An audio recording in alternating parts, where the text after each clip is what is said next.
हरे रामेति कृष्णेति नाम संकीर्तनं सदा लोकक्षेमाय कुर्वन्तं प्रेमिकं सद्गुरुं भजे. भागवतम आरंभம். ஜன்மாத்தியஸ்ய யதः அப்படின்னு ஆரம்பிக்கிறது. இது வந்து பிரம்மசூத்திரத்தோட முதல் பிரம்மசூத்திரம் தான். ஜன்மாத்தியஸ்ய யதः அப்படிங்கிறது என்ன அர்த்தம்னா, ஜன்மாதிஹி அஸ்ய யதः தான் அன்பயம். ஜன்மாதிஹி அப்படிங்கிற அதாவது உற்பத்தி முதலியவை இந்த உலகத்திற்கு எவரிலிருந்தோ எதிலிருந்தோ ஏதோ இதுதான் உற்பத்தி முதலியவை. அப்படின்னா முதலியவைங்கிறதுனால என்ன தெரியுது? அந்த முதலியவைங்கிறதுனால எதை எடுத்துக்கணும்னா ஸ்திதி சம்ஹாரம். இந்த உலகத்திற்கு எவர் ஆரம்பமோ, எவர் காப்பாற்றுறாரோ, எவர் இதை திரும்பி அதாவது சம்ஹரிக்கிறார் அப்படின்னா திரும்பி வாங்கிக்கிறதுன்னு அர்த்தம். திரும்பி அவர்களுள்ளேயே அது ஒடுங்குறது. இதுதான்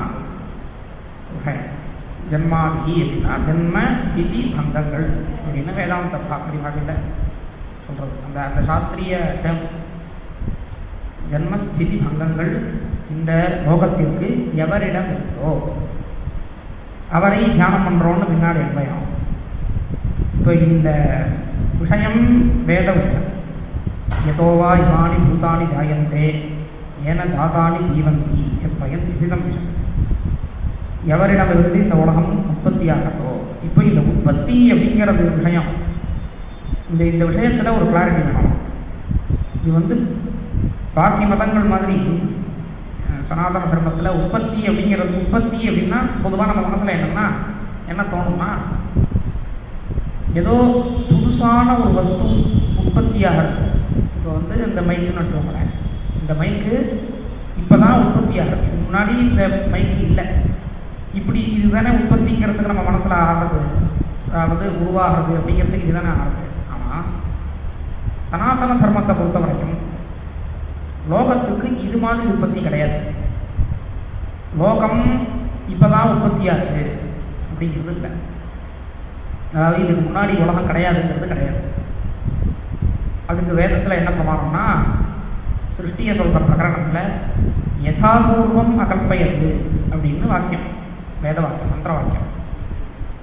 யதாபூர்வம் அப்படின்னா முன்னாடி எப்படி இருந்ததோ அதே மாதிரி கல்பனை பண்ணார், சிருஷ்டிச்சார் அப்படின்னு. அப்போது முன்னாடி எப்படி இருந்ததோ அப்படிங்கும் போதே இது இப்போ இதுக்கு முன்னாடி இருந்ததுங்கிறது மட்டும் இல்லை, அதுக்கு முன்னாடி இதை தான் பகவான் கீதையில் சொல்கிறார். பிரகிருதி புருஷஸ்தைவ வித்தி அனாதி உபாவதி. பிரகிருதி புருஷன், பிரகிருதி அப்படிங்கிறது ஜடம், புருஷன்கிறது ஜீவன். இவா ரெண்டு பேருமே அனாதி, அதாவது இவாளுக்கு ஆரம்பமே கிடையாது. இது இருந்துகிட்டே இருக்கு. ஒன்று உள்ளே போய் ஒடுக்கும், பகவான்கிட்ட போய் ஒடுக்கும், திரும்பி வரும், அந்த ஓடும், திரும்பி லயமாக திரும்பி. இதுதான் ஏன் இதை சொல்ல வேண்டியிருக்குன்னா, இங்கே ஒரு விஷயம் இருக்குது. ஏன் இதை சொல்ல வேண்டியிருக்குன்னா, சனாதன தர்மத்தோட ஒரு முக்கியமான நம்பிக்கை கர்ம சித்தாந்தம் வருது. அதாவது நம்ம பண்ண கர்மாவுக்கு நமக்கு பலன் வருது. இப்போ வந்து பாக்கி மதங்கள் அதில் எப்படி இருக்குன்னா, இந்த ஒரு வாய்ப்பு தான் மனுஷனுக்கு, இந்த ஒரே ஒரு வாய்ப்பு தான் மனுஷனுக்கு.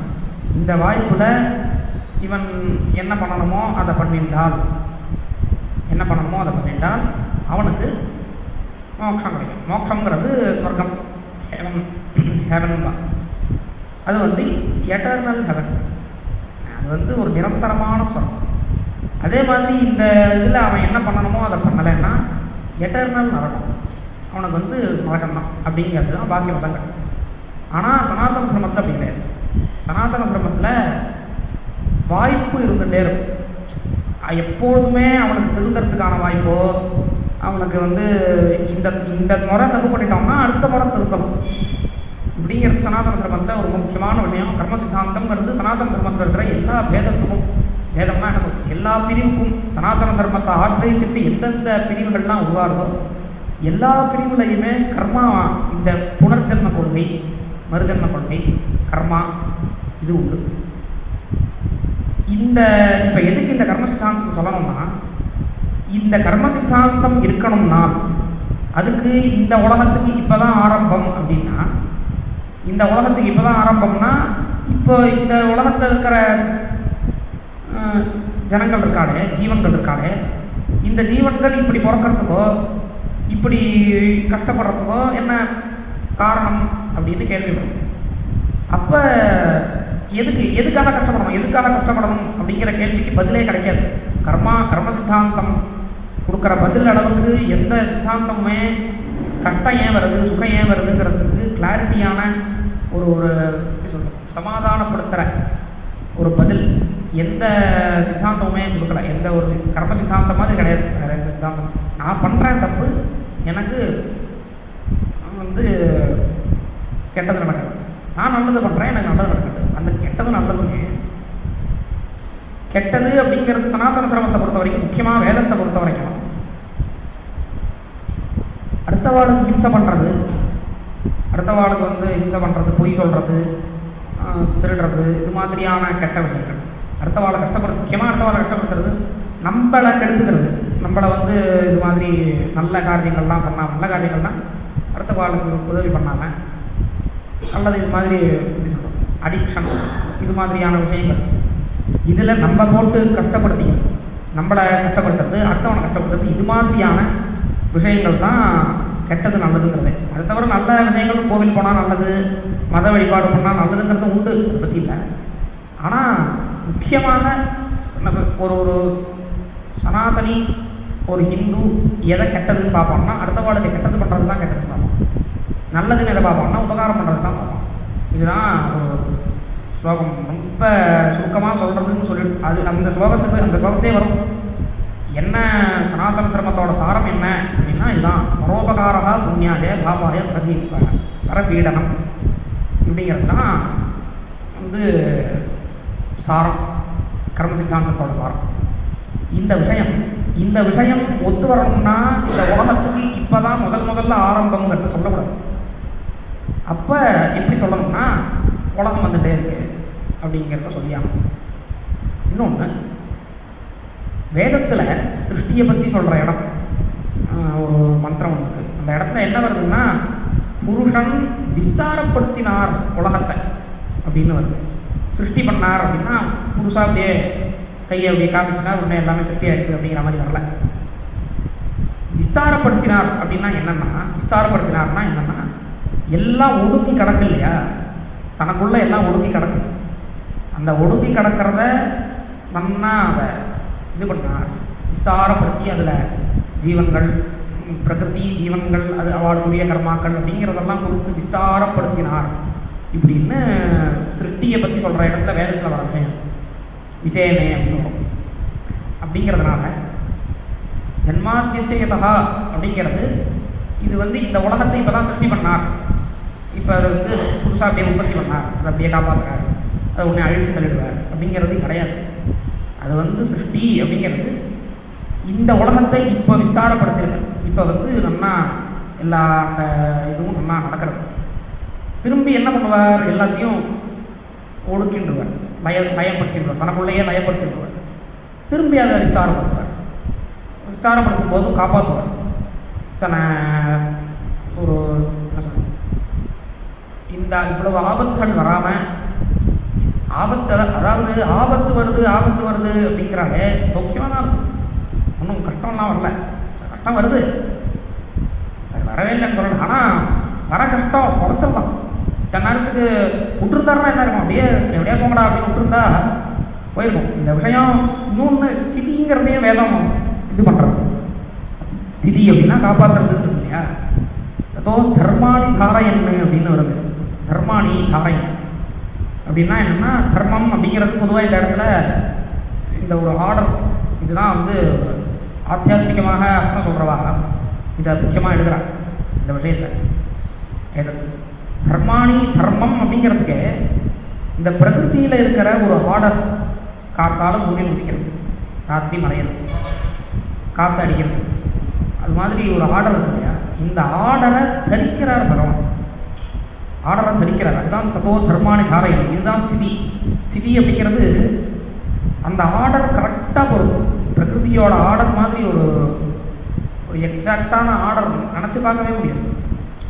சூரியன், இப்போ இந்த சூரிய குடும்பம் சோலார் சிஸ்டத்தை எடுத்துட்டோம்னா சூரியன் ஒரே இடத்துல இல்லை.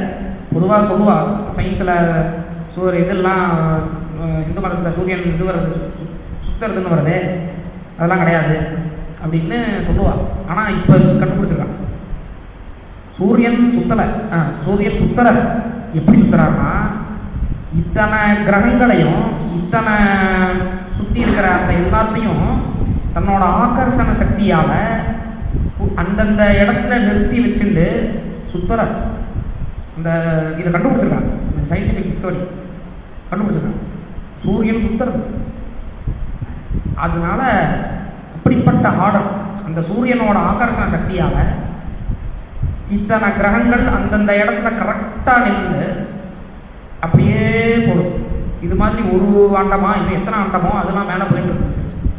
அதெல்லாம் ஒரு பக்கம் இருக்குது. இத்தனை தர்மங்கள் இத்தனை ஆர்டர் இருக்கு இல்லையா, இந்த ஆர்டரை தரிக்கிறதுக்கு ஒரு ஒரு இதுதான் வேதாந்தம். வேதாந்தத்தோட விஷயம் எப்போதுமே ஒரு ஆர்டர் கரெக்டாக நடக்கணும்னா அங்கே ஒரு சைத்தன்யம் நடக்கும். அது சும்மா நடக்காது. ஒரு ஜடத்தை வச்சுட்டு ஆர்டர் கரெக்டாக இந்த ஆர்டர்னா என்ன சொல்கிறது, இந்த நியத்தமாக இந்த சிஸ்டமேட்டிக்காக இப்படிங்கிறது ஒரு ஒரு சைத்தன்யம் இல்லாமல் நடக்காது. அதனால் இதுக்கு ஆதாரமான ஒரு சைத்தன்யம், ஆதாரமான ஒரு ஆத்மா பரமாத்மா, அதுதான் விஷயம். அதுதான் இங்கே சொல்கிறது ஜன்மாதிசேயதா ஸ்திதி. ஸ்திதிங்கிறதுக்கு அர்த்தம் இல்லை. அந்த கர்மங்கள் அந்த நியதமான அந்த இதெல்லாத்தையும் தெரிச்சுட்டு அது எல்லாத்தையும் ஹோல்டு பண்ணிட்டு நிற்கிறார். அப்புறம் சம்ஹாரங்கிறது என்னென்னா தனக்குள்ளேயே திரும்பி அடக்கிக்கிறது. எல்லாத்தையும் தனக்குள்ளேயே அடக்கிட்டு திரும்பி தானே அதை விஸ்தாரப்படுத்துறதுங்கிறது தான் அது ஜன்மாதிசேயதா அப்படிங்கிறது. இது அன்வயாது இதரதா. அன்வயாது இதரதான்னா அதாவது அதில் அந்த ஜன்மாதிசேயதா அப்படிங்கிறத அன்வயாத்தாவும் தெரிஞ்சுக்கலாம், இதரதாவும் தெரிஞ்சுக்கலாம் அப்படின்னு.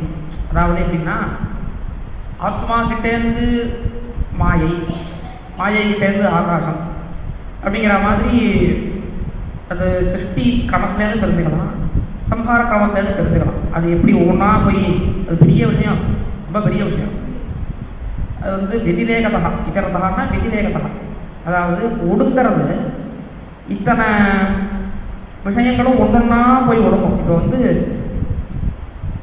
இப்போ பூமின்னு இருக்கு. இந்த பூமிக்கு ஆதாரம் கந்தம் அப்படிங்கிற குணம். இந்த குணத்தை இதுலேருந்து எடுத்துட்டா ஜலம்தான் இருக்கும். அப்படிங்கிற மாதிரி ஒவ்வொன்றுகிட்டேருந்து ஒவ்வொரு விஷயத்தை எடுத்து அந்த ஒடுங்கிறதுங்கிறது ஒன்று இருக்கு இல்லையா, இதுதான் எதிரேகதா. இந்த ரெண்டுத்தினாலையும் இந்த லோகத்துக்கு அவர் தான் காரணம் அப்படிங்கிறது தெரிஞ்சுக்கலாம்.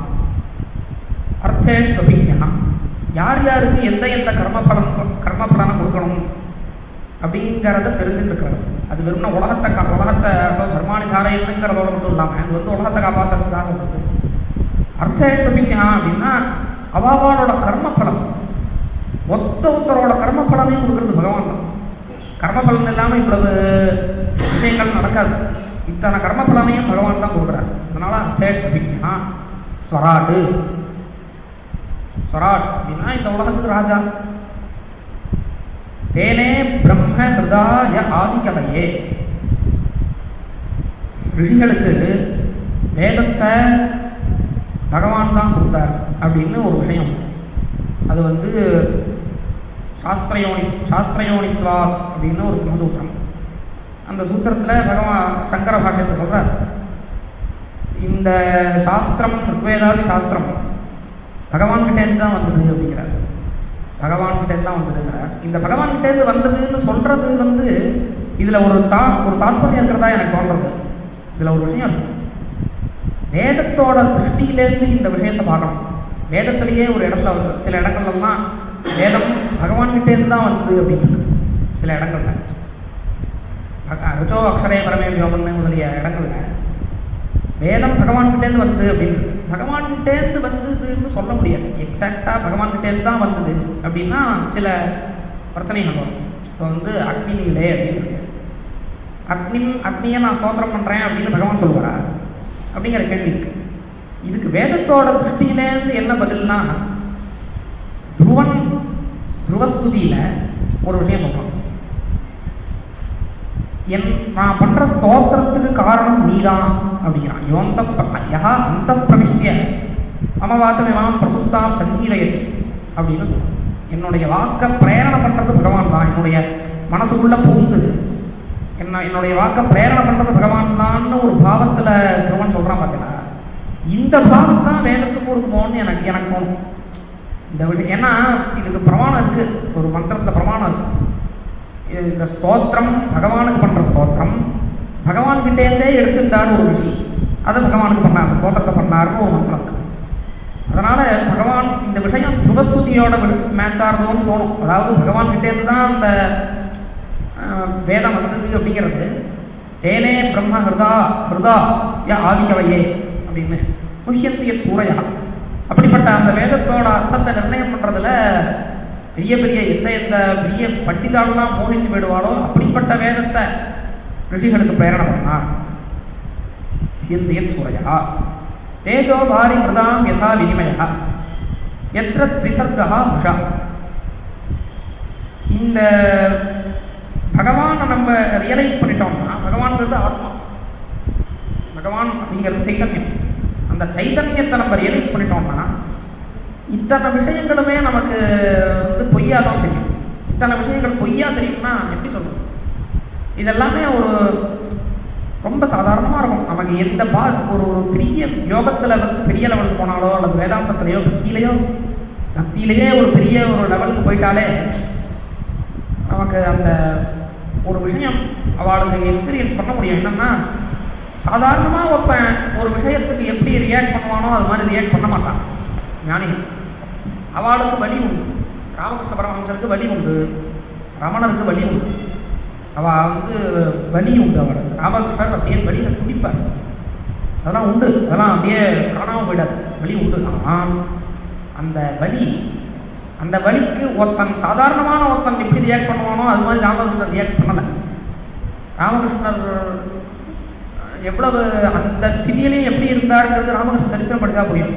அந்த ஒரு வலியிலையும் அந்த ஸ்திதியிலையும் எப்படி இருந்தார், எப்படி ஒரு அம்பாள்கிட்ட வந்து தன்னை ஒப்படைச்சிட்டு அவள் பார்த்துக்கிறான். நான் எதுக்கு இந்த உடம்பு, அதாவது எதுன்ற நான் எதுக்கு உடம்பை பார்த்துக்கணும், அம்பாள் என்னை பார்த்துக்கிறா, நான் எதுக்கு என் உடம்பை பார்த்துக்கணும் அப்படிங்கிற மாதிரி கேட்டுட்டு போகிறார். அது எதுக்கு சொல்கிறேன், வலி உண்டு. ஆனால் அந்த வலிக்கு ரியாக்ட் பண்ணுறது வேதாந்திகளோ ஞான விசாரம் பண்ணுறவாளோ பக்தாளோ யோகிகளோ கர்மத்திலேயே கர்மயோகிகள்லேயே ரொம்ப கர்மயோகமே அதுதான். கர்மயோகங்கிறது என்னது, நம்ம எதுக்குமே பகவான்கிட்ட பொறுப்பை படிச்சுட்டு நம்ம அப்படியே போகிறதுங்கிறது தானே. அதனால் அந்த ஒரு மார்க்கத்தில் இருக்கிறவாளோ யாருமே இதுக்கு ரியாக்ட் பண்ணுறது ரொம்ப குறைச்சல். அப்படிங்கிறது தான் எத்திர திசர்கா முஷா. இந்த உலகம் அவளுக்கு வந்து ஒரு பொய்யா தான் அப்படிங்கிற விஷயம். தாம்னா ஸ்வேன சதா நிலசத்த குமரம். தன்னுடைய தேஜஸ்னால ஆத்ம சைத்தன்யம்ங்கிறது ஒன்று வந்துருக்குன்னா அது வந்து கொழுந்து விட்டு எரிய ஆரம்பிச்சிருக்குன்னா நிரஸ்த குஹகம். அது வந்து நமக்குள்ளே இருக்கிற ஒரு வாசனைகள் எல்லாத்தையும் வந்து அப்படியே புசிக்கணும். அப்படியே அந்த சைத்தன்யம் அதை வந்து அனுபவிக்க அந்த அதுதான். அதனால தான் வேதத்தில் வந்து ஆத்மாங்கிறது சூரியன் தான். சூரிய ஆத்மா. அந்த சூரியன் ஜுவலிக்க அந்த அந்த சூரியங்கிற ஆத்மாவோட கிரணங்கள் வெள்ள தெரிய அந்த கிரணங்களை நம்ம ரியலைஸ் பண்ண வெளியில் இருக்கிற தாம்னா ஸ்வேன சதா நிரஸ்த குஹகம். அத்தனை வாசனைகள் அத்தனை விஷயங்களும் போயிடும். அத்தனை என்ன சொல்கிறது, ஒரு நம்மளை ஏமாத்துற விஷயங்கள், காமம் குரோதம் தெரிய நம்மளை ஏமாத்துறது, அதெல்லாம் அதுதான் குஹகம்னா திருடம் அர்த்தம். நம்மளை ஏமாற்றும் காமம் குரோதம் முதலியெல்லாம். அந்த சமயத்தில் சாதாரண சம்சாரிக்கே சொல்கிறேன், ஒரு 4 வருஷத்துக்கு முன்னாடி ஒரு விஷயத்துக்கு அவன் எப்படி ரியாக்ட் பண்ணானோ அது மாதிரி நீ பண்ண மாட்டான். அது வந்து அவாபா அனுபவம் எல்லாருக்குமே புரிஞ்சும். ஒரு 4 வருஷம் முன்னாடி ஒரு விஷயத்தை நினச்சா எனக்கு இவ்வளோ பயமாக இருக்கும், எனக்கு வந்து அவ்வளவு ஒரு ஏதோ எக்ஸைட் பண்ணுறேன், ஏதோ வச்சுக்கோங்களேன். அந்த விஷயத்துக்கு அப்போ எப்படி ரியாக்ட் பண்ணேனோ அது மாதிரி இப்போ அது பண்ண மாட்டேன். இன்னைக்கு எதுக்கு ரியாக்ட் பண்ணுறேனோ அது மாதிரி நாளைக்கு பண்ண மாட்டேன். இது சம்சாரியோட அனுபவம். அதனால் அதெல்லாம் குரோகம். அதெல்லாம் ஏமா இந்த க்ஷணத்துக்கு ஒரு எது ஜொலிக்கிறதோ அது நாளைக்கு ஜொலிக்காதோ அது ஏமாத்துறது தானே. அப்படிப்பட்ட காம குரோதங்கள் முதலியவைகள்லாம் இந்த ஆத்மசீதன்யம் தெரிய தெரிய நிரஸ்த குஹகம். எந்த ஆத்மசீதன்யத்தினால அதெல்லாம் நிரஸ்தமாக வந்து போயிடுமோ, இதுவாயிடுமோ, அப்படிப்பட்ட சத்தியம். சத்தியம்னா உண்மைன்னு அர்த்தம். உண்மையே கடவுள் அப்படிங்களா? அப்படி கிடையாது. கடவுள் தான் உண்மை. உண்மையே கடவுள் வாஸ்தவமா இல்லை இல்லை இல்லைன்னு சொல்லலை. ஆனால் கடவுள் தான் உண்மை வாஸ்தவமாக. சத்தியம்ங்கிறது பகவானோட பிரம்மத்தோட பேர், பரபிரம்மத்தோட பேர். சத்தியம் ஞானம் அனந்தம் பிரம்ம. சத்தியங்கிறது பிரம்மத்தோட லட்சணங்கள்ல ஒன்று அப்படின்னு பகவத்தோட லட்சணம். அப்படின்னா என்னன்னா டிஃபனிஷன். சத்தியம்ங்கிறது பிரம்மத்தோட டெஃபனிஷன். ஏன்னா அதுதான் சத்தியம்ங்கிறது தான். சத்தியம்னா என்ன அப்படின்னா எது 3 காலத்துலேயும் மாறாதோ. 3 காலம்னா என்ன? இன்னைக்கு, நாளைக்கு, நேற்று. இந்த 3 காலத்துலேயும் எது மாறாதோ அது சத்தியம். எது மாறுமோ அது பொய். அதுதானே சத்தியம்ங்கிறதோட. எது மாறாதுன்னா ஒன்றே ஒன்று தான் மாறுது. அது மட்டும்தான் மாறுது. சைதன்யம் மட்டும்தான் மாறுது. பாக்கி எல்லாமே மாறும். அதனால் அப்படிப்பட்ட சத்தியம், அந்த உண்மையான பிரம்மத்தை தீமையை தியானம் பண்ணுவோம். தியானம் பண்ணுவோம் அப்படிங்கிறது வேத வாசனையினால் வந்த விஷயம். வேதத்தில் மேக்சிமம் ஒரு 90% நீங்கள் பார்த்தீங்கன்னா எல்லாமே ஒரு பகுவச்சனத்தில் தான் இருக்கும். பகுவச்சனத்தில் நாங்கள் பண்ணுறோம், நாங்கள் ஸ்தோத்திரம் பண்ணுறோம், நாங்கள் தியானம் பண்ணுறோம் அப்படிங்கிற மாதிரி இருக்கும். நான் பண்ணுறேன் அப்படின்னு எங்களை காப்பாற்றுன்னு பிரார்த்தனை பண்ணாலே என்னை காப்பாற்று அப்படின்னு பிரார்த்தனை பண்ண, எங்களை காப்பாற்று, எங்கள் எல்லாரையும் காப்பாற்று அப்படின்னு தான் பிரார்த்தனை பண்ணுவோம்.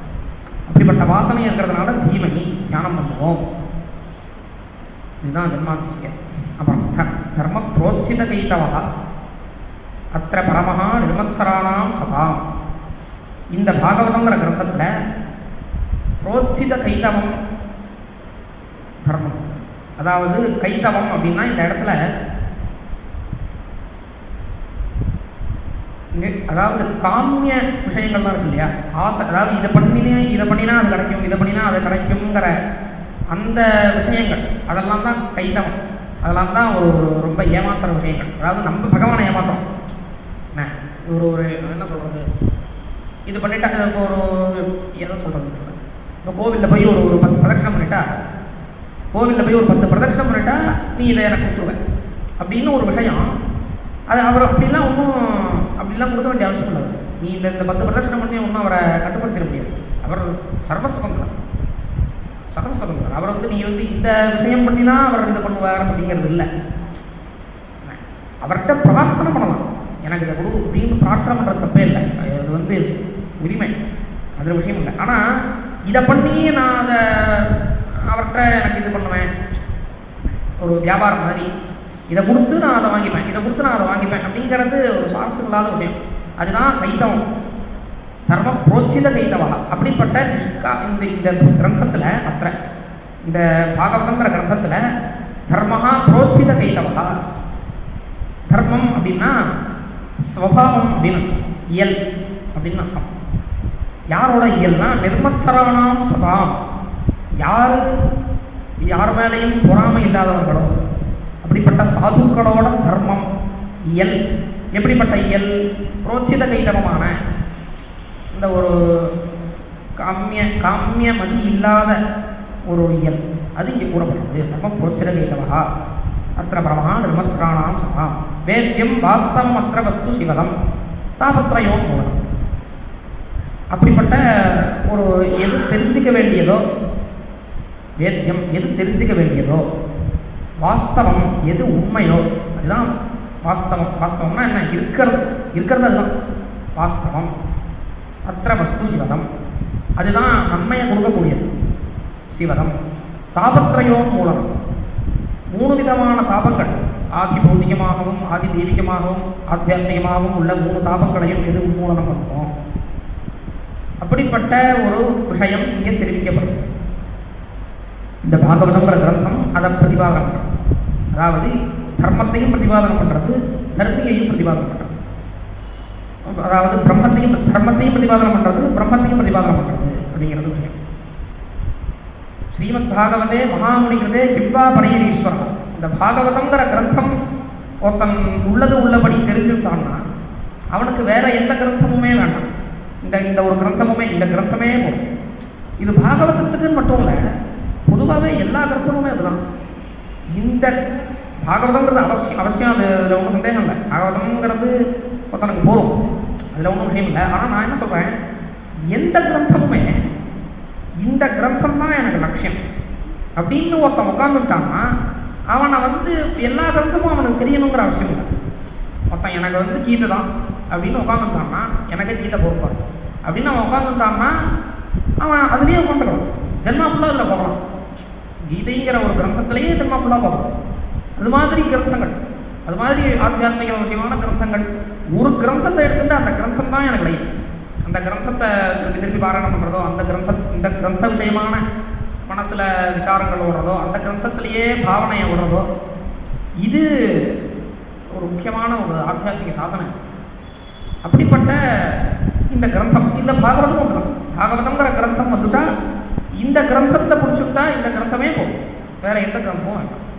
இவன் பாகவதே மகாமுனிகிருதே கிம்பா பிரேதீஸ்வரா சத்யோ எவருத்தியதேற்ற கிருதிபி. ஏன் அப்படி சொல்கிறேன், பாகவதமே போரும் எப்படி சொல்ல முடியும் அப்படின்னா, இந்த பாகவதங்கிற கிரந்தத்தை ஒருத்தன் உள்ளபடி தெரிஞ்சுட்டு இதையே பரமமாக வச்சுட்டு ஒருத்தன் வாழ்ந்தானால் சத்யா ஹிருத்யவருத்தியதே. பகவான் ஆத்மா, அந்த பகவான் நம்ம ஹிருதயத்திலேயே நின்றுடுறார். ஹிருத்யவருத்தியதே, அவருத்தியதேன்னா ஒரு எப்படி சொல்றது, தடுக்கப்பட்டு அப்படியே அங்கேயே நின்றுடுறார். அவருத்தியதே அத்த கிருதிபி சுஷ்ரூஷுபி தக்ஷணா. அப்படி ஒருத்தான் அந்த பாகவதத்தை உள்ளபடி புரிச்சுட்டான்னா அந்த க்ஷணமே பகவான் மனசில் நின்றுடுறார் அப்படியே. அப்படிங்கிறதுனால இந்த கிரந்தமே போகும். இங்கே அடுத்தது நிகம கல்பதரோகோ கணிதம் பலம். வேதத்திலேருந்து நழுவின பலம். வேதம்ங்கிறது ஒரு பெரிய கல்பக விருட்சம். அந்த கல்பக விருட்சத்திலேருந்து நழுவின பலம் நிகம கல்பதரோகோ கணிதம் பலம். சுகமுகாது அமிர்தத்திரவ சயுதம். சுகமுகாது அமிர்தத்திரவ.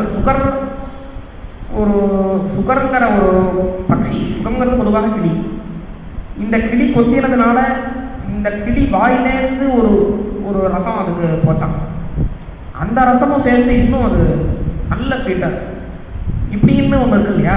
இதுக்கு என்ன தாற்பயம்னா, வேதத்தில் இருக்கிற விஷயங்கள், அந்த அவளோட நிலைமை, வேத ரிஷிகளோட நிலைமை வேற, அவளோட ஒரு தபஸோ அவளோட யோகமோ அந்த ஒரு விஷயம் வேற. பாகவதத்தோட காலம் ஒரு மாதிரியான காலம். பாகவதத்தோட காலத்தில் வந்த பிரச்சனைகள், அந்த பிரச்சனைகளுக்கான சொல்யூஷன்ஸ் அதெல்லாமும் இந்த பாகவதத்தில் இருக்குது. பாகவதம் எல்லா கிரந்தத்தையும் மதிக்கும். பாகவதம் எல்லா புஸ்தகத்தையும் நிறைய கிரந்தத்தை பற்றி பேசியிருக்கு. தானே கீதையை பற்றி பேசியிருக்கு, நிறைய மனுஸ்மிருதியை பற்றி பேசியிருக்கு, பல கிரந்தங்களை பேசியிருக்கு. அந்த கிரந்தங்களில் பாகவதம் என்ன பண்ணிட்டுன்னா, அந்த காலத்தில் இருந்த சனாதன தர்மத்தில் இருந்த பிரச்சனைகளை அதுக்கான சொல்யூஷன்ஸும் நிறையா இருக்குது பாகவதத்தில். அதுதான் சுகமுகாது அமிர்தத்திரவ சயுதம் அப்படிங்கிறது. சுகர் அதில் கொத்தினார் அப்படிங்கும்போது அதில் அந்த காலத்துக்கு என்ன இருக்குதோ அதையும் சேர்த்து அதை அப்படி தயார் பண்ணினார். அந்த காலத்தில் இருந்த வேதாந்தம், அந்த காலத்தில் இருந்த விஷயங்கள் அதெல்லாத்தையும் சேர்த்து இன்னும் அப்படி தயார் பண்ணினார் அப்படிங்கிறது. பிபத பாகவதம். இந்த பாகவதத்துக்கு அதிகாரி யாரு? பிபத. இந்த அதிகாரி யாருன்னா பாவுகாக, பக்தர்கள் தான் அதிகாரி. முக்கியமாக பாகவதத்துக்கு அதிகாரிகள், வேதத்துக்கே அதிகாரிகள் பக்தர்கள். பாகவதத்துக்கு முக்கியமாக அதிகாரிகள் பாவுகாக. ரசிக்க தெரிஞ்சால் பாகவதத்துக்கு அதிகாரி. அவ்வளோதான். இங்கே வேற ஒன்றும் பெரிய சாஸ்திர ஞானம்லாம் வேண்டாம். ரசிக்க தெரிஞ்சா போகும். அவள் பாவுகாக அதிகாரிகள். முகுரஹோ ரசிக்காக பூமி பாவுகாக. அடிக்கடி குடிக்கும் அப்படின்னா, அடிக்கடி குடிக்கும். முகு அடிக்கடி இந்த பாகவதங்கிற ஒரு பழத்தை குடிக்கும். பழத்தை எப்படி குடிக்க முடியும்னா, இங்கே ஒரு பாவார்த்தம் சொல்லுவாங்கன்னா, பழம் அப்படிங்கிறது பொதுவாக நார் அது மாதிரியான விஷயங்கள்லாம் இருக்கும். அந்த விஷயங்களெல்லாம் நீக்கிட்டு தான் பொதுவாக அந்த கிரந்தத்தை சாப்பிடணும். ஆனால் இங்கே இருக்கிறது பாகவதம்ங்கிறது எல்லா இடத்துலையுமே சாரதம். இங்கே எதையுமே நீக்கிறதுக்கு ஒன்றும் இல்லை, எல்லாமே அனுபவிக்க தகுந்தது அப்படிங்கிறதுனால பிபத்தை அப்படின்னாங்க. அப்படிங்கிறனால இந்த பிபத்தை அந்த பழத்தோட ரசத்தை குடிங்கோ அப்படின்னு. அப்புறம் கதைக்கு ஆரம்பிக்கிறார். நைமிஷே அனிமிஷ க்ஷேத்ரே ரிஷயः சௌனகாலயः சக்ருதம் சூதமாசீனம் பப்ரச்சுரிதமாகரா. நைமிஷாரண்யம் அப்படின்னு ஒரு க்ஷேத்திரம். அந்த க்ஷேத்திரத்தில் ரிஷிகள், சௌனகாதி ரிஷிகள், இவா ஒரு பெரிய நிறைய நாள் பண்ணக்கூடிய, நிறைய நாள் பண்ண வேண்டிய ஒரு யாகத்தை ஆரம்பித்து பண்ணிட்டு இருக்காங்க. அந்த யாகத்தில் பொதுவாக ரிஷிகள்லாம் வீண் பொழுது போக மாட்டாங்க. ஏதோ ஒரு காரியத்திலே இருந்துருந்தா கார்த்தால 12 வரைக்கும் கிட்டத்தட்ட மத்தியானம் வரைக்கும் யாக காரியங்களே இருக்கும். அந்த காரியங்களே அதுக்கு சரியாக போடும். அதனால் மத்தியான வேலையில் என்ன பண்ணுறது அப்படின்னா, இது மாதிரியான ஒரு இதிகாச புராண பிரவச்சனங்கள் இதுதான் அங்கே நடக்கும். அது சொல்கிறதுக்கு சூத்தர்னு ஒருத்தர், ஒரு பெரிய பௌராணிகர், பல புராணங்களையும் இதிகாசங்களையும் கரைச்சி குடித்தவர். அவரை உட்காத்தி வச்சு அவருக்கு மரியாதை பண்ணி பப்ரச்சு இதம் ஆதராத் சத்கிருதம் சூதமாசீனம் பப்ரச்சு இதம் ஆதராத், அந்த சூதருக்கு மரியாதை பண்ணி அவரை உட்காத்தி வச்சு அவர்கிட்ட கதை கேட்கலாம். நீங்கள் பல கிரந்தங்களை படிச்சிருக்கேன், பல கிரந்தங்கள் உங்களுக்கு கையில் இருக்கு. அப்படிப்பட்ட நீங்கள் அந்த கிரந்தத்திலேருந்து சாரம் சமுத்திருத்திய அதுலேருந்து இருக்கிற சாரதமான விஷயங்களை எடுத்து, ஏன்னா கிரந்தங்கள் எல்லாத்தையும் ஒருத்தரால் படிக்க முடியாது, படிக்க முடியாது. அதுவும் சாதாரண அவளுக்கு 1000 வேலை இருக்கும். இந்த புஸ்தகத்தெல்லாம் உட்காந்து படிச்சுருந்துங்கிறது நடக்காது. அதனால் அதில் இருக்கிற சாரங்கள், அதில் இருக்கிற சாரதமான விஷயங்கள் அதை எடுத்து எங்களுக்கு சொல்லுங்க அப்படிங்கும்போது தான் இது ஒரு முக்கியமான விஷயம். பாகவதத்தோட ரொம்ப முக்கியமான ஒரு விஷயம். அந்த கிரந்தங்களில் பாகவதக்காரருக்கு இருந்த அபிப்பிராயத்தை சுகர் சொல்லுவார் அடிக்கடி. சும்மா ஒரு கதை மட்டும் சொல்லி போக மாட்டேன், அது பாகவதம் படித்தாதான் போய் அந்தந்த விஷயத்தை சொல்லும்போது இந்த விஷயம் இப்படிப்பட்டது அப்படின்னு சுகர் ஒரு சொல்லுவேன். அதுதான் சாரம். அது இன்னுமே இந்த விஷயங்கள் வேற கிரந்தங்கள்ல இருக்கிறது விஸ்தாரமாக இருக்கும். இந்த பாகவதம் படித்தவா அந்த புத்தகத்தை படித்தா இந்த விஷயத்தை பாகவதத்தை இவ்வளோ சுருக்கமாக இவ்வளோ அழகாக சொல்லிட்டாலே அங்கே இவ்வளோ விஸ்தாரமாக இவ்வளோ எதுக்கு கஷ்டப்பட்டு எடுத்துட்டுருக்கணும் அப்படின்னு தோணும். இப்போ உதாரணம் சொன்னோம்னா பிரகலாதனை ஹிரண்யகசிபு கஷ்டப்படுத்தினான் அப்படிங்கிறதுக்கு எனக்கு தெரிஞ்சு பாகவதத்தில் ஒரே ஒரு ஸ்லோகம் தான் நினைக்கிறேன். ஒரே ஸ்லோகத்தில் அதை முடிச்சுடுவேன். இல்லை மிஞ்சி போனால் ஒரு 15 ஸ்லோகம்னு சொல்லுவாங்க ஜாஸ்தியாக. இதுவே நீங்கள் விஷ்ணு புராணத்துக்கு போனேன்னா ஒரு கிட்டத்தட்ட ஒரு அத்தியாயம் 2 அத்தியாயம் கிட்டத்தட்ட இதுக்கே போயிடும். பிரகலாதனை எப்படிலாம் ஹிரண்யகசிபு கஷ்டப்படுத்தினான் அப்படிங்கிறது. அதனால் அப்படிப்பட்ட விஷயங்கள் எல்லாத்தையும் குறைச்சிட்டு அழகாக என்ன விஷயமோ அதை மட்டும் கரெக்டாக பாயிண்டாக அப்படி சொல்கிறது அப்படிங்கிறது தான் சாரம் சமுத்திருத்திய. இத்தனை விஷயங்கள்லேருந்து சாரதமமான விஷயங்களை எடுத்து ரொம்ப அழகாக அதை சொல்லும்போது அப்படின்னு கேட்குறாங்க. அது மாதிரி பகவான் தசமஸ்கந்த விஷயத்தையும் போய் கேட்டுருவான். கிருஷ்ணன் எதுக்காக அவதாரம் பண்ணினான், கிருஷ்ணனுடைய அவதார கதைகளை சொல்லுவோம். அப்புறம் அவதார கதைகள் பகவானுடைய வேற வேற லீலையா தததா கவாகா வேற வேற அவதார விஷயங்கள் அதையும் சொல்லுங்க அப்படின்னு கேட்குறாங்க. சூத்திர சொல்ல ஆரம்பிக்கிறார். நாராயணம் நமஸ்கிருத்ய நரம் ஜீவனம் தமம் தேவீம் சரஸ்வதீம் வியாசம் ததோ ஜெயம் தீரயேத் அப்படின்னு ஆரம்பிக்கிறார். அப்புறம் எம் பிரப்ரஜந்தமுபேதம் பேத கிருத்யம் தீபாயனோ விரஹகாபராகாவ புத்ரே தன்மயதயா தரவோபினேதூதம் சர்வபூதத்வயம் முனிவானதோஸ்மி. குருவந்தனம் பண்ணுறார். முதல்ல எவர் சின்ன வயசுலேயே எந்த ஒரு இதுவும் இல்லாமல், எந்த பொறுப்பும் இல்லாமல், எப்படி சொல்கிறோம், எந்த ஒரு கவலையும் இல்லாமல், சம்சார விஷயமான எந்த ஒரு துடிப்பும் இல்லாமல் எவர் அப்படியே ஓடினாரோ அவர் ஓடுறார். அவருக்கு பின்னாடி வியாசர் ஓடி வரார். புத்திரான்னு ஓடினார். ஓடி வந்தால் இது மகாபாரதத்தில் இருக்கிற கதை. அவர் ஓடி வர புத்திரான்னா தரவாக அபிநேது. அவர் புத்திரான்னு கூப்பிடுறதுக்கு மரம் பதில் சொல்லுவான். என்ன அப்படின்னு கேட்குறது, மரங்கள் கேட்குறது. எப்படி அப்படி கேட்க முடியும்னா, அவரோட ஹிருதயம் எல்லாரோட ஹிருதயத்தையும் எல்லாராவும் தானே ஆண்டார். சர்வபூத ஹிருதயம். அது வந்து ரொம்ப உச்சகட்ட அனுபவம். ரொம்ப அதுதான் இப்போ மத்தியானம் சொன்ன விஷயம் தான். ஆத்மோபமேன சர்வத்திர சமம் ஸ்திதிங்கிறது தான் அது வந்து அதோட சித்தி. எல்லா பூதங்களும் தானாகவே ஆயிட்டார். அப்போ அந்த நிலைமையில் இருக்கிற விஷயம் ராமகிருஷ்ணர் வேதாந்தம் சாதனை பண்ணும்போது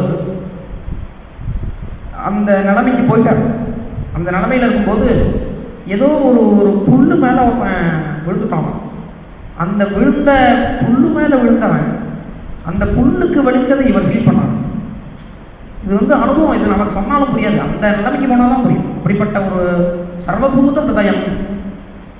மரங்கள் எப்படி கேட்டதுன்னா, மரங்களுக்கு உயிர் இருக்கா இல்லையா? உயிர் இருக்கு. அந்த ஆத்மா இருக்கு, சைதன்யம் இருக்கு. அந்த சைதன்யமும் சுகர் சைதன்யமும் ஒன்றா இருக்கு. எல்லா சைதன்யத்தையும் தானும் எல்லா சைதன்யங்கிறது ஒன்று தானே. மேலே இருக்கிற இது தானே வேற. சைதன்யம் ஒன்று தான். அதுக்கு மேலே இருக்கிற உபாதிகளோ, அதுக்கு மேலே இருக்கிற அவாவாளுக்கு இருக்கிற விஷயங்களோ, அது உடம்போ பேரோ, அது மாதிரி விஷயங்கள் தனித்தனியாக பண்ணுறது தான் வேலையே தவிர சைத்தன்யம் ஒன்று தான். இது சயின்டிஃபிக்காகவே சொல்கிறாங்க, சயின்ஸில் சொல்கிறாங்க. உயிர் ஒன்று தான், அதுக்கு மேலே இருக்கிற உடம்பு தான் வேற அப்படின்னு சொல்கிறாங்க. அப்படி இருக்கிறதுனால அப்படிப்பட்ட எல்லாராவும் தானே ஆகிட்டதுனால அந்த மரங்களும் தான். அதனால் தரவகா அபிநேது என்ன அப்படின்னு கேட்டது அப்படின்னு குருவந்தனம் பண்ணிட்டு மேலே பாகவத விஷயத்தை சொல்கிறார். 2 அத்தியாயம். இந்த 2 அத்தியாயத்தில் பாகவதத்தோட சாரம். இந்த 2 அத்தியாயம், முதல் இந்த 2வது 3வது அத்தியாயங்கள் பாகவத சாரம். பாகவதத்தில் என்ன விஷயங்கிறத இதில் சொல்லிட்டார், அடக்கிட்டார். இதை விஸ்தாரப்படுத்தி தான் முழுக்க பாகவதம் அப்படின்னு எடுத்துக்கோம். என்ன சொல்றாருன்னா, தர்மம்னா என்ன அப்படின்னு சொல்றாரு. தர்மம், அர்த்தம், காமம், மோட்சம் அப்படின்னு 4 இருக்கு. இந்த தர்மார்த்த காம மோட்சங்கள் எல்லாமே பக்தியால் கிடைக்கும். இப்போ மத்தியானம் கர்மயோகம், ராஜயோகம், ஞானயோகம் 3த்துக்கும் பக்தி துணை புரியறது, பக்தி ஆதாரமாக இருக்குன்னு சொன்னேன் இல்லையா? அது மாதிரி தர்மம், அர்த்தம், காமம், மோட்சம் இந்த 4த்துக்கும் பக்தி மூலம். இந்த தர்மங்கிறது பக்தியை பேஸ் பண்ணி இருந்தால் அது அப்படிப்பட்ட ஒரு தர்மம் ரொம்ப காப்பாற்றும். வேதத்தில் தர்மங்கிறது பக்தியை பேஸ் பண்ணியிருக்கிறது தான். அதாவது ஒருத்தனுக்கு நல்லது பண்ணணும் அப்படின்னாலே, இந்த நான் பண்ணுற நல்லதுனால பகவான் சந்தோஷப்படட்டும் அப்படிங்கிற விஷயம். அது மாதிரி விஷயம். தர்மம் அப்படிங்கிறது பக்தியை பேஸ் பண்ணி இருந்ததுன்னா அந்த தர்மத்துக்கும் புஷ்டி, பக்திக்கும் தர்மத்தினாலையும் புஷ்டி. அதுவும் சொல்லலாம், பக்திக்கும் தர்மத்தினால புஷ்டியும். தர்மம் பண்ண பகவான் சந்தோஷப்படுறார் அப்படிங்கிற விஷயம். இந்த தர்மத்துக்கும் பக்தியும், அர்த்தத்துக்கும் பக்திக்கும் என்னன்னா, அர்த்தங்கிறது பக்தியை பேஸ் பண்ணிட்டு இருந்ததுன்னா சுயநலம் இல்லாத ஒரு உழைப்பு தான். இது வந்து பல விஷயங்கள் ஒரு பெரிய ஆராய்ச்சிக்குரிய ஒரு விஷயம். நிறைய பேர் ஆராய்ச்சி பண்ணியிருக்காங்க. என்னன்னா, சுயநலம் இல்லாத உழைப்பு இருக்கு இல்லையா? இதுதான் பகவான் சொல்றது கீதையில். பகவான் வந்து சுயநலம் இல்லாத உழைப்பு அப்படிங்கிறார். எனக்கு இது வேணும் அப்படின்னு நினைக்காம, லோகத்துக்கு என்னால் என்ன ஆகுறது அப்படிங்கிற ஒரு விஷயத்தோட அந்த சுயநலம் இல்லாத உழைப்பு. இந்த உழைப்பு இன்னும் பவர்ஃபுல்லாக இருக்கும். இதுதான் பகவான் சொல்றது. சுயநலம் இல்லாத உழைப்பு அப்படிங்கிறது ரொம்ப பவர்ஃபுல்லாக இருக்கும். அதனால அர்த்தமுமே அவனால் இன்னும் நன்னா சம்பாதிக்க முடியும். அர்த்தங்கிறது பொதுவாக பணம். அந்த பணம் அப்படிங்கிறது சுயநலம் இல்லாத ஒருத்தன் எவ்வளவு சம்பாதிக்கலாமோ, அவன் எவ்வளோ அந்த சுயநலம் இல்லாத தன்மையினால உழைக்கிறானோ, அந்த உழைப்பு அப்படிங்கிறது சுயநலம் இருக்கிறவாளுக்கு கூட அவ்வளோ உழைக்க முடியாது. ஏன் உழைக்க முடியாதுன்னா, சுயநலம்ங்கிறது இன்னைக்கு மாறிடும். இன்னைக்கு இது சுயநலமாக இருக்கும், நாளைக்கு வேற சுயநலமாகிடும், நாளைக்கு அது வேணும், நாளைக்கு இது வேணும், எதை பார்க்கணுமோ அது வேணும் அப்படிங்கிற மாதிரி மாறுவோம். சுயநலம் இல்லாத ஒரு விஷயம்தான் எனக்கு லட்சியம், அந்த லட்சியத்தை நோக்கி நான் போகிறேன் அப்படிங்கிற ஒருத்தனோட உழைப்பு எதனாலையும் மாறாது. இந்த லட்சியம் தான் எனக்கு, அதுக்கு வேண்டிய பணம். இப்போ வந்து ஒரு தர்ம காரியம் பண்ணுறேன், அந்த தர்மத்துக்காக பணம் சம்பாதிக்கிறேன்னா அவன் எவ்வளோ பணம் சம்பாதிக்கிறானோ அது மாதிரி பாக்கி பேரெல்லாம் கூட சம்பாதிக்க முடியும். அவன் எவ்வளோ உழைக்கிறானோ அவனுக்கு எவ்வளோ வெறி இருக்கோ அந்த வெறி அடுத்தவாள் கூட வருமானு தெரியல. அதனால் சுயநலமில்லாத ஒரு தன்மை, அது சுயநலமில்லாத தன்மை பக்தியாலும், சுயநலமில்லாத தன்மை பக்தியால் தான் வரும் முக்கியமாக. அதனால் அந்த பக்தி, இந்த பக்திக்கும் அர்த்தத்துக்கும் இருக்கிற சம்பந்தம். அடுத்தது காமத்துக்கும் பக்திக்கும் இருக்கிற சம்பந்தம். காமம் அப்படிங்கிறது ஆசை. ஒரு பக்தனோட ஆசை அப்படிங்கிறது எந்த திருஷ்டியை பார்த்தாலும் பகவானுக்காக தான் இருக்கும். அது ரொம்ப ஒரு அழகு. ஒரு பக்தன் எதை பார்த்தாலும் இதை கொண்டு பகவானுக்கு சமர்ப்பிக்கலாம், இதை கொண்டு பகவானுக்கு சமர்ப்பிக்கலாம் அப்படிங்கிற திருஷ்டியோட பார்ப்பான். அப்போ என்ன ஆகும், அதாவது ஆசைங்கிறது மனுஷனோட வாசனையில் பழகி போன விஷயம். ஆசை இன்னைக்கே எனக்கு எல்லா ஆசையும் போயிடணும்னா நடக்காத விஷயம். அதனால என்ன பண்ண, ஆசையை பகவான்கிட்ட போயிடுவாங்க. அதனால பார்க்கறது எதை பார்த்தாலும் ஒரு பெரிய ஒரு சாப்பாடை பார்க்கலாம் அப்படின்னா அந்த சாப்பாடை கொண்டு பகவானை கட்டணம் பண்ண. அப்போ அந்த திருஷ்டியோடையே நம்ம அதை பார்த்தோம்னா அது வந்து கொஞ்சம் கொஞ்சமாக எல்லா காமமுமே போயிடும் அப்படிங்கிறது தான் விஷயம். இது வந்து ஒரு பெரிய ஒரு நல்ல போத்தியமான பதார்த்தத்தை பார்க்குறோம்னா அதை வந்து பகவான் சமர்ப்பணம் பண்ணால் நல்லா இருக்குமே. மாதவேந்திரபுரி சுவாமிகள்னு ஒருத்தர், மாதவேந்திரபுரி அப்படின்னு பேர். அவர் ஒரு கோவிலுக்கு போனார். ஒரு கோபிநாதன் அப்படின்னு பேர் அவருக்கு. அந்த கோவில் போனார். அந்த கோவிலில் ஒரு பாயசம் பண்ணுவார். அந்த பாயசத்தை பார்த்தார். இந்த பாயசத்தை பார்த்தோன்னே அவருக்கு என்ன தோணித்துன்னு சொல்கிறார். அந்த அந்த அவர் சரித்திரத்தை சொல்கிறார். அந்த பாயசத்தை பார்த்தோன்னே அவர் என்னோட பகவானுக்கு இது மாதிரி சமர்ப்பணம் பண்ணணுமே அப்படின்னு தோணினார். அவரோட நிலைமை என்னன்னா, அவர் பெரிய ஒரு பெரிய சன்னியாசி, பெரிய ஒரு எப்படி சொல்கிறோம், பெரிய எதுவுமே வேண்டாம்ன்றவர். அஜகரவர்த்தின்னு ஒன்று, சாப்பாடு எனக்கு வந்தால் நான் சாப்பிட்டுக்கிறேன், இல்லைன்னா போய் கேட்க கூட மாட்டேன் அப்படிங்கிற மாதிரியான ஒரு இதில் இருந்தவர். அவர் அதை பார்த்தது இதை பகவானுக்கு சமர்ப்பிக்கலாம் அப்படின்னு தோணுது அப்படின்னா, இது மாதிரி விஷயத்தை பக்தாச்சரியத்தை நிறையா எடுக்க முடியும். அந்தந்த விஷயங்களை பார்த்தது இதை பகவானுக்கு எப்படி சமர்ப்பிக்கலாம், பகவானுக்கு எப்படி அந்த திருஷ்டி நமக்கு வந்துருச்சுன்னா எந்த விஷயத்தை பார்த்தாலும் இதை பகவானுக்கு சமர்ப்பிச்சா அப்படி இருக்கும், இந்த இடத்துல பகவானை கொண்டு வச்சா அப்படி இருக்கும் அப்படிங்கிற ஒரு திருஷ்டி அது வந்ததுன்னா இயற்கையாகவே ஒரு ஆசை, அந்த விஷயத்து மேலே நமக்கு இருக்கிற ஆசை குறைஞ்சிடும். அந்த ஆசை குறைய ஒரு அத்தியாத்ம உன்னதி, ஆன்மீகத்தில் முன்னேற்றம் அப்படிங்கிறது இருக்கிறதுனால காமமும் பகவானும் அப்படிங்கிறது. அடுத்தது மோட்சமும் பகவானும். மோட்சம் தான் பகவான் தான் மோட்சமே. மோட்சமும் பகவானும் வேற வேற கிடையாது. அந்த மோட்சத்தை அடையிறதுக்கு பகவான்கிட்ட பக்தி பண்ணுறது தான் முக்கியமான ரொம்ப அடிப்படையான ஒரு விஷயம். பகவத் பக்தி அப்படிங்கிறது மோட்சத்துக்கான ரொம்ப சுலபமான சாதனை. இவர் அர்ஜுனன் கேட்குறான், எது சிரேஷ்டம்னு கேட்குறான். அதாவது நிர்குணமான ஒரு உபாசனை இருக்கு இல்லையா, நான் சைதன்யம், வேற எதுவும் நான் இல்லை, இந்த உடம்பு நான் இல்லை அப்படிங்கிற மாதிரியான விசாராத்மகமான ஒரு விஷயம், அந்த உபாசனை அது சிரேஷ்டமா இல்லை ஒரு மூர்த்தியை உட்காந்து வச்சுட்டு, ஒரு அழகாக ஒரு கிட்டாவை உட்காந்து வச்சுட்டு, அந்த கிட்டாவுக்கு ஊட்டி விட்டுண்டு, அந்த கிட்டாவுக்கு பூஜை பண்ணிட்டு, அந்த கிட்டாவோடையே தலையில் ராத்திரி வரைக்கும் நம்ம வேலை வேற எங்கேயாவது வேற ஏதாவது விஷயம் பண்ணாலும் அது அவனுக்கு பண்ணணுமே. அதாவது அவன் தான் வீடு மாதிரி, கிருஷ்ணன் தான் அது அனுபவம். சில பேரோட அனுபவம் எங்கே போனாலும் அந்த இடத்துக்கு திரும்பி வந்துடும், பாக்கியெல்லாம் வேற வேற விஷயம். இந்த சைதன்ய மகாபிரபு சொல்கிறார், ஒரு தன்னோட சிஷ்யனுக்கு பண்ணுற ஒரு உபதேசத்தில் இதை சொல்கிறார். எப்படி ஒரு பொண்ணு, ஒரு மனைவி வெளியில் வேற எங்கேயாவது வேலை செஞ்சுட்டு இருந்தாலும் அவளுடைய கணவன்கிட்டையே அவள் போயிடணும்னு எப்படி நினச்சிட்டு இருப்பாளோ அது மாதிரி பகவான் நமக்கு இருக்கணும். பகவான்கிறவர் நமக்கு வீடு. வெளியில் இருக்கிறதெல்லாம் வேற வேற விஷயம், நம்ம பண்ண வேண்டிய வேலை, அதுவுமே பகவானுக்காக பண்ண வேண்டிய வேலை.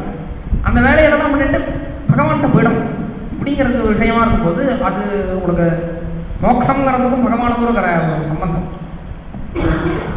அப்படிப்பட்ட பகவான் அந்த பக்தி அப்படிங்கிறத சொல்லிட்டு மேலே சொல்றார், வாசுதேவ பரா வேதாஹா வாசுதேவ பரா முகாஹா வாசுதேவ பரா.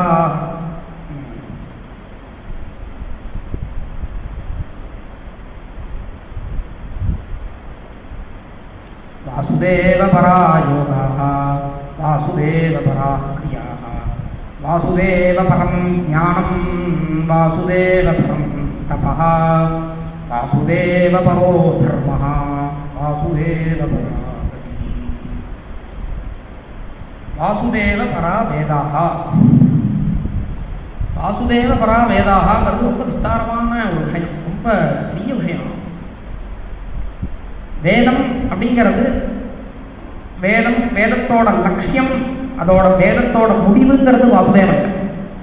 வாசுதேவன் கிட்ட தான் வேதத்தோட முடிவு அப்படிங்கிறது. அதுக்கு என்ன அர்த்தம்னா, அதுக்கு முதல்ல வாசுதேவன் வேதத்துக்கு முடிவு, வாசுதேவன் தான் வேதத்தோட லட்சியங்கிறதுக்கு புரிஞ்சுக்கணும்னா முதல்ல வேதத்தில் இருக்கிற பாக்கி தேவதைகளெல்லாம் புரிஞ்சுக்கணும்.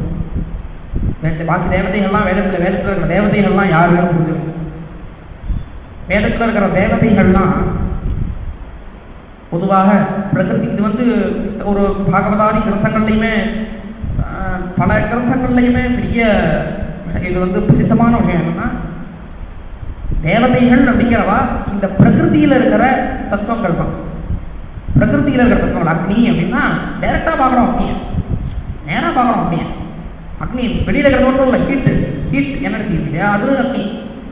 அது மாதிரி ஜலம் அப்படின்னா ஜலம், ஆப்பகாரனோட தேவதை வேதத்தில், அது வந்து ஜலம் பார்க்குறோம், ரெண்டனா பார்க்குறோம். அது மாதிரி இந்திரன் அப்படின்னா மழையை பொய்ய வைக்கிற தேவதை. இது மாதிரி ஒவ்வொரு தேவதையுமே வேதத்தில் பிரகிருதியில் இருக்கிற ஒரு தத்துவங்கள் அப்படிங்கிறது வேதத்தில் அப்படி தான் இருக்குது. வேதத்தோடு மட்டும் இல்லாமல் பின்னாடி வந்த பழக்க எல்லா கிரந்தத்துலையுமே அப்படி தான் இருக்குது. அந்தந்த பிரகிருதியில் இருக்கிற வேற ஒரு தத்துவங்கள், வேற ஒரு எலிமெண்ட்ஸ், இதுதான் தேவதைகள் அப்படின்னு இருக்க. இன்னொரு விஷயம் ஒன்று கொண்டு வர, அரவிந்தர்னு ஒரு மகான், அரவிந்தர்னு ஒரு பெரிய மகான். அவரை பற்றி ஜாஸ்தி தெரியாது, சாதாரணமாக நிறைய பேர் தெரியாது. அவர் ஒரு விஷயத்தை கொண்டு வர, தேவதைகள்லாம் யாரு அப்படிங்கிற இதை பற்றி ஹிண்ட்ஸ் நிறையா கிரந்தங்கள், பாகவதாதி கிரந்தங்கள்லையுமே இதோட ஹிண்ட் இருக்கு. ஆனால் இது விஸ்தாரமாக கொண்டு வந்தவர் தான். தேவதைகள் அப்படிங்கிறவா நமக்குள்ள இருக்கிறவா, வாஸ்தவமாக நம்ம தான், எல்லா தேவதையுமே நம்ம தான் அப்படிங்கிறத கொண்டு வர்றாங்க. எப்படின்னா, அக்னி அப்படின்னு எடுத்துட்டேன்னா, அக்னிங்கிறது நமக்குள்ள இருக்கிற சங்கல்பம், நமக்குள்ள இருக்கிற சங்கல்பம் தான் அக்னி. நமக்குள்ள இருக்கிற ஒரு சக்தி, மனோபலம் தான் இந்திரன். அது மாதிரி ஒவ்வொரு தேவதைகளும் நமக்குள்ள இருக்கிற வேற ஒரு என்ன சொல்றது, ஒரு சைக்கலாஜிக்கல் ஒரு எலிமெண்ட்ஸ்ன்னு சொல்லலாமா. அது நம்ம வந்து ஆத்தியாத்மிகமாக உன்னதி அடையும் போது, அந்த வேற உன்னதியை அடையும் போது, வேற ஆன்மீகத்தில் முன்னேறும் போது, அந்த முன்னேற்றத்தில் அங்கங்கே அந்தந்த தேவதைகள் உருவாங்க.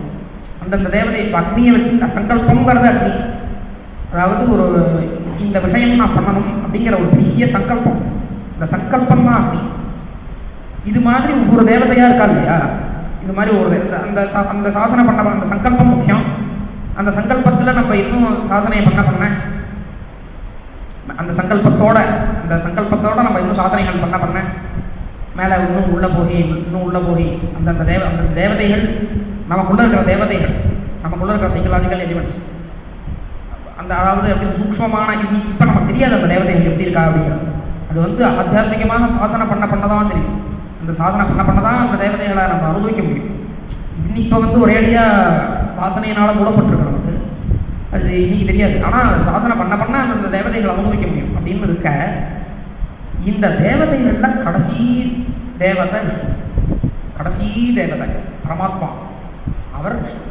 அக்னி முதல் தேவதை, அந்த சங்கல்பம், ஆத்தியாத்மிகமாக நான் முன்னேறணும் அப்படிங்கிறதுக்கான சங்கல்பம் அக்னி.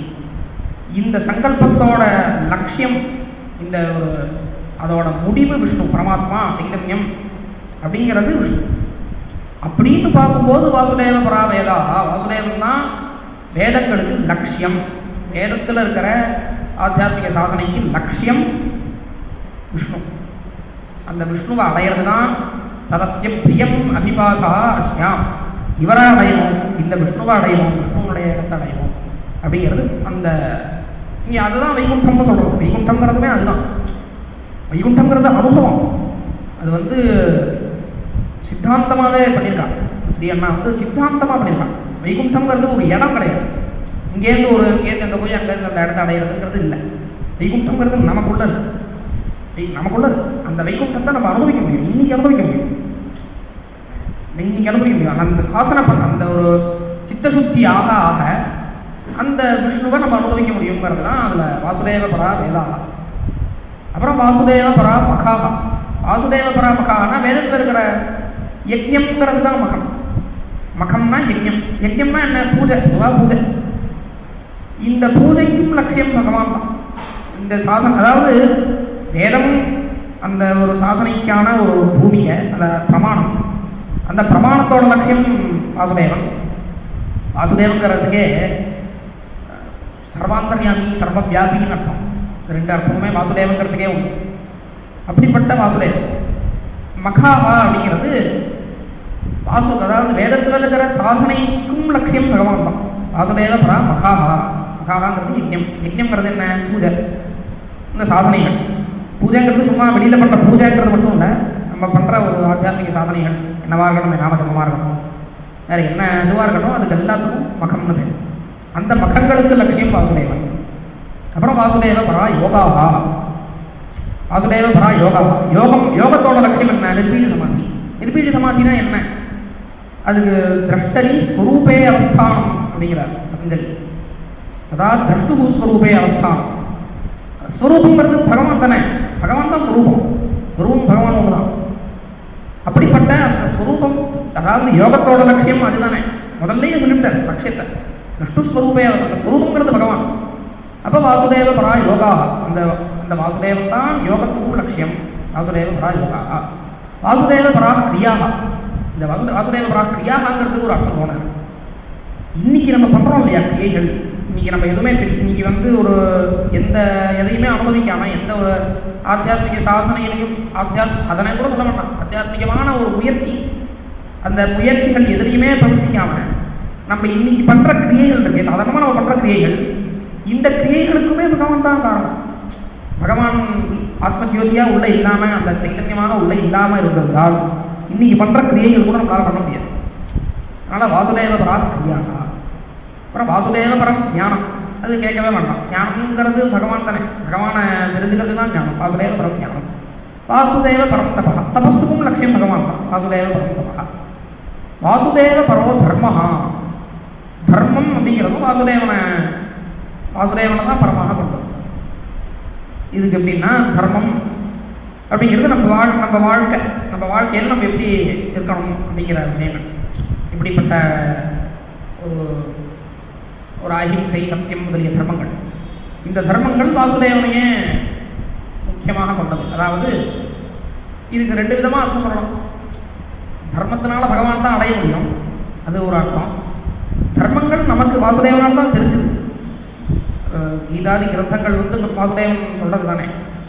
அந்த கிரந்தங்கள்லேருந்து நமக்கு தர்மம் தெரியறதுங்கிறதுனால வாசுதேவ பரம் ஞானம். வாசுதேவ பரோ தர்மஹா. வாசுதேவ பராகதி. இவரால் சொன்னது தான், வாசுதேவன் தான் கதி. அந்த சரணாகதி தான் வேதத்தோட சாரம். பாரதியார் சொல்கிறார் இந்த விஷயத்தை, பெரிய விஷயம். பாரதியார் அப்படின்னா நமக்கு பொதுவாக நிறைய பேருக்கு தெரியாது. பாரதியாருக்கு அவர் ஏதோ பெரிய நாஸ்திகர் நினச்சிருப்போம். அதெல்லாம் இல்லை.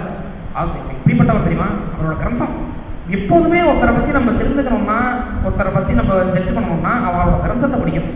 அவரோட கிரந்தத்தை தேடி படிக்கணும். என்னெல்லாம் பண்ணியிருக்கான்னு பார்க்கணும். அப்புறம் தான் ஜட்ஜ் பண்ணணும். அப்போ முதலே ஜட்ஜ் பண்ணிட்டு அப்புறம் தான் புத்தகத்தையே வருவோம் பண்ண பண்ணுறது. அவர் கிரந்தம் பல கிரந்தங்கள் பண்ணியிருக்கார். வேத சனாதன தர்மத்துக்கு பல கிரந்தங்கள் பண்ணியிருக்கார். வேத ரிஷிகளின் கவிதைன்னு ஒரு கிரந்தம். அதில் பல வேத மந்திரங்களுக்கு வேத சூக்தங்களுக்கு தமிழில் டிரான்ஸ்லேட் பண்ணியிருக்காரு. ஆத்தியாத்மிகமான அப்போ நான் இப்போ இந்த தேவதைகள்லாம் ஆத்தியாத்மிகமாக இருக்கேன்னு சொல்கிறேன் இல்லையா, இதை சொல்கிறார் பாரதியார். அந்த இதில் அந்த பாரதியார் சொன்ன அந்த வேத ரிஷிகள் கவிதையிலே இதை சொல்கிறார். வேதத்தில் சரணாகதியை தவிர வேறு ஒன்றும் கிடையாது. சரணாகதி தான் வேதத்தோட சாரம். பகவான்கிட்ட ஒப்படைக்கிறது. நம்ம ஒப்படைச்சு அந்த பகவானோட கீழே பகவானுக்கு சம்மதமாக வாழணும். இதுதான் வேதங்கள் காட்டக்கூடிய வழி. இதை தவிர வேறு எதுவும் காட்டுறதா தெரியல அப்படின்னாரு. இது ஒரு பெரிய வார்த்தை. இது வேதத்தை ரொம்ப ஆழமாக படிக்காதவங்க சொல்லவே முடியாது. வேறு சரணாகதியை தவிர வேறு எதுவும் வேதம் காட்டுறதா தெரியலை அப்படிங்கிறது. அப்படிப்பட்ட ஒரு சரணாகதி, அந்த சரணாகதி தான் வாசுதேவ பராகதி அப்படிங்கிறத இதுதான் இதை சொல்லிவிட்டு அப்புறம் சிருஷ்டி விஷயங்களை கொஞ்சம் சொல்லிவிட்டு எப்படிலாம் பகவான் சக்தி பண்ணுறார் அப்படிங்கிறது சொல்லிட்டு அவதாரங்களை சொல்கிறாங்க. 3வது அத்தியாயத்தில் அவதாரங்கள், பல அவதாரங்கள், கிட்டத்தட்ட 24 அவதாரங்களை சொல்கிறார். இந்த அவதாரங்களெல்லாம் சொல்லி இப்படிப்பட்ட அவதாரங்கள்லாம் இருந்தாலும் கிருஷ்ணஸ்து பகவான் ஸ்வயம், இந்த அவதாரங்கள்லாம் கூட பகவானுடைய அம்சங்கள் தான். இந்த அவதாரங்கள்லாம் பகவானுடைய அம்சங்கள். ஏதே சாம்சங்களாக பும்சகா கிருஷ்ணஸ்து பகவான் ஸ்வயம். கிருஷ்ணனோவென்றால் கிருஷ்ணஸ்து கிருஷ்ணன். இந்த இந்த அவதாரங்களில் கிருஷ்ணன் பூர்ணாவதாரம்னு ஒரு வார்த்தை அது சொல்லுவாள். பூர்ணாவதாரம் தான். என்னன்னா விஷ்ணு கிட்டையே சில கிருஷ்ணன் பண்ண சில காரியங்களுக்கும் வேதத்தில் விஷ்ணு கிட்ட இருக்கிற சில விஷயங்களுக்கும் பொருத்தம் இருக்கு. அதே மாதிரி கிருஷ்ணன் கிட்ட இருக்கிற பல விஷயங்களும் விஷ்ணுக்கும் பொருத்தம். வாசுதேவன்கிற நாமமே கிருஷ்ணனுக்கும் உண்டு, விஷ்ணுக்கும் உண்டு. வசுதேவசிய அபத்தியம் குமான் இது வாசுதேவா. அதே வாசுதேவங்கிறது விஷ்ணுக்கும் உண்டு. ஆச்சாரனேன் தாகுலேருந்து தேவகா வாசுதேவகா அப்படிங்கிறது விஷ்ணுக்கும் இருக்கிற நாம மாதிரி பல விஷயங்கள் விஷ்ணுவும் கிருஷ்ணனும் இயற்கையாக ரொம்ப பொருத்தம். அப்படி இருக்கிறதுனால பூர்ணாவதாரம்னு சொல்லுவாள். அப்படிப்பட்ட கிருஷ்ணன் பகவான் ஸ்வயம் பகவான் அப்படிங்கிறத சொல்லிட்டு இதுதான் பாகவதம். இந்த விஷயங்களை இந்த அவதார கதைகள், பாகவத தர்மங்கள், அது மாதிரி வாசுதேவ விஷ்ணு பரத்வம். விஷ்ணு பரத்வங்கிறது என்ன? விஷ்ணு பரத்வங்கிறதுக்கு வச்சுட்டு சண்டை போடுறது எப்படி இருக்கும்னா, சாதாரணமாக நம்ம விஷ்ணு பரத்த சில கிரந்தங்கள்லாம் பார்த்தோம்னா எப்படி இருக்கும்னா, இப்போ வந்து ஒரு மூர்த்தியை வச்சுட்டு சண்டை போடுவோம். இந்த மூர்த்தி தான் வசந்தி, அந்த மூர்த்தி தான் வசந்திங்கிற மாதிரி சண்டை போடுவோம். விஷ்ணு பரத்வங்கிறது பாகவதத்திலேயோ வேதத்திலேயோ இருக்குது. வேதத்திலேயோ பாகவதத்திலேயோ இருக்குது, ஸ்ரீ அண்ணா கிரந்தங்கள்லையும் இருக்குது.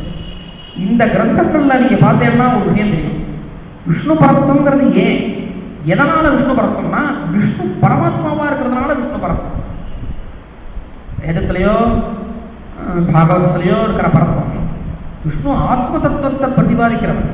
அதனால் அந்த தத்துவத்தை பிரதிபாதிக்கிறதுனால, அந்த தத்துவத்தை இது பண்ணுற மூர்த்தியாக இருக்கிறதுனால, பகவானுக்கு மூர்த்திங்கிறதே ஒரு வார்த்தை உண்டு ஒரு அண்ணா கிரந்தத்தில், பக்தானுகிரக காரண பரிகிரகீத திவ்யமங்கள விக்கிரகா அப்படின்னு.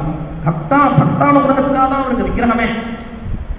அவருக்கு வந்து இந்த ரூபத்தில் தான் அவர் இருக்கணும், இந்த ரூபத்தை ஆசிரியிச்சுட்டு இந்த ரூபத்தில் தான் அவர் சஞ்சரிக்கணுங்கிறதெல்லாம் கிடையாது. அவர் சர்வாத்மா, சர்வவியாபிகள், எல்லா இடத்துலையும் இருப்பார். அவருக்கு இந்த ரூபங்கிறது நமக்கு அனுகிரகம் பண்ணணுங்கிற காரணத்தினால எடுத்துட்ட ஒரு ரூபம். அதுவும் சின்மயம். அந்த ரூபத்துக்கு ஒரு அது வந்து ரூபங்கிறது ஏதோ கல்பிக்கலாம் அப்படின்பா சில பேர். ஏதோ அவர் எடுத்துட்டது இப்படி எடுத்துப்பார் அப்படி, அது மாதிரிலாம் சின்மயம். அந்த ரூபமுமே ரொம்ப உபாசனைக்க வேண்டிய ஒரு விஷயம். வேதத்தில் வந்து என்றைக்குமே ரூபத்தை அவமதிக்கலை. எப்படி வந்து சில கிரந்தங்கள்லாம் ரூபத்தை அவமதிக்கும், வேதம் அவமதிக்காது. வேதத்தில் பகவானுக்கு ரூபங்கள்லாம் சொல்லியிருக்கு. இந்த பகவான் ஆத்மதத்துவம் பிரதிபாத்தியம். ஆத்மதத்துவம் தான் பகவான், அதை பற்றி இல்லை. ஆனால் ரூபமும் உண்டு பகவானுக்கு. அந்த ரூபமும் உண்டு, அதுக்கும் நல்ல ஒரு உபாசியத்துவம் உண்டு வேதத்தில்.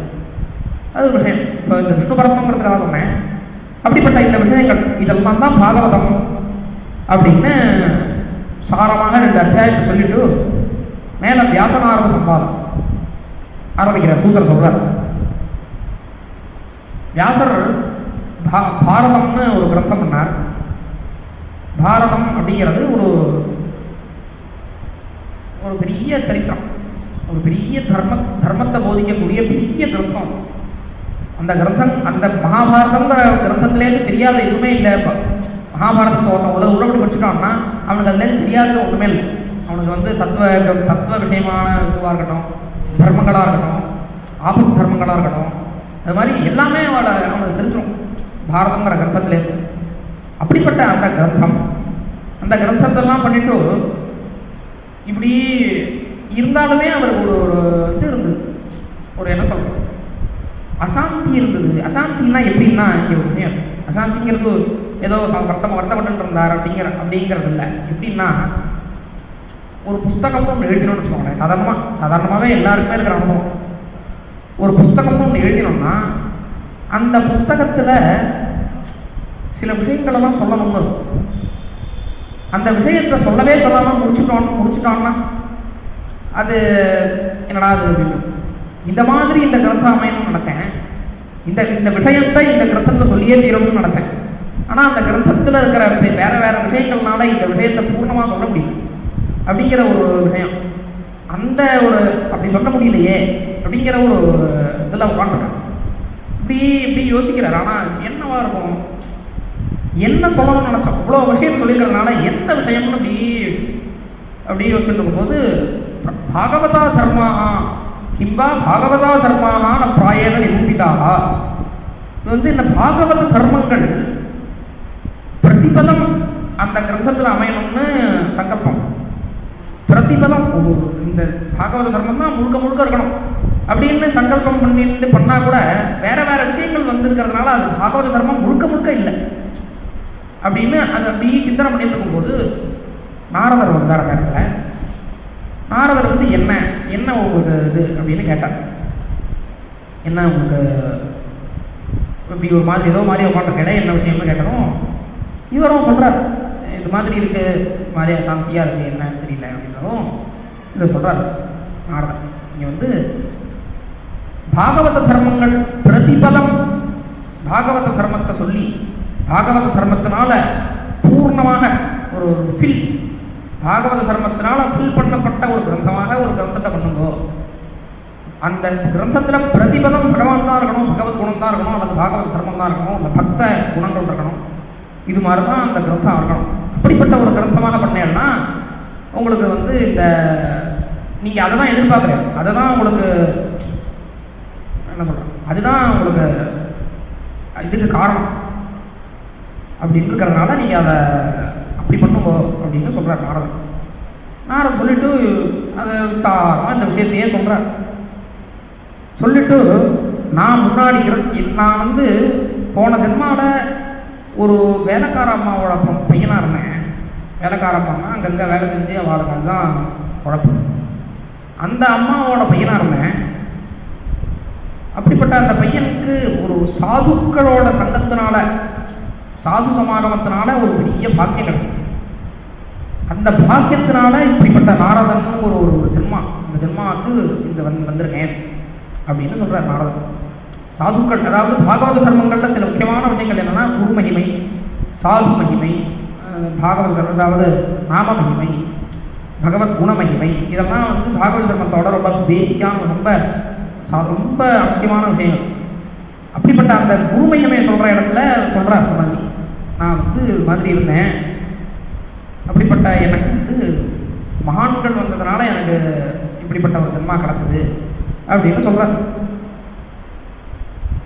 அதை விஸ்தாரமாக சொல்லுங்க அப்படின்னு வியாசர் கேட்குறேன்.